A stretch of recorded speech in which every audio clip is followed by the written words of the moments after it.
ഓം ശ്രീ ഗുരുഭ്യോ നമ. അമ്മയോട് ഒരു പത്രപ്രവർത്തകൻ സംസാരിക്കുകയായിരുന്നു.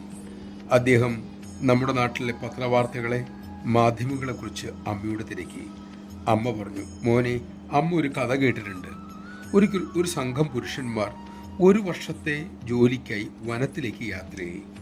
അവർക്ക് പാചകം ചെയ്തു കൊടുക്കാനായി ഉത്തരവാദിത്തപ്പെട്ടവർ 2 സ്ത്രീകളെയും ചുമതലപ്പെടുത്തിയിരുന്നു. അങ്ങനെ അവരോടെ പോയി ജോലി ആരംഭിച്ചു.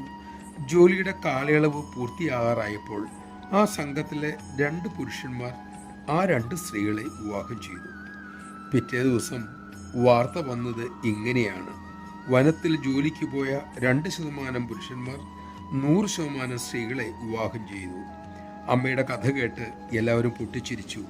ചിരിക്കിടയിൽ അമ്മ അരുളി, തമാശയ്ക്കാണ് ഇത്തരം റിപ്പോർട്ടെങ്കിൽ കുഴപ്പമില്ല, പക്ഷേ സത്യസന്ധമായ റിപ്പോർട്ടിംഗ് ഇങ്ങനെയല്ലല്ലോ മക്കളെ. നമഃശിവായ.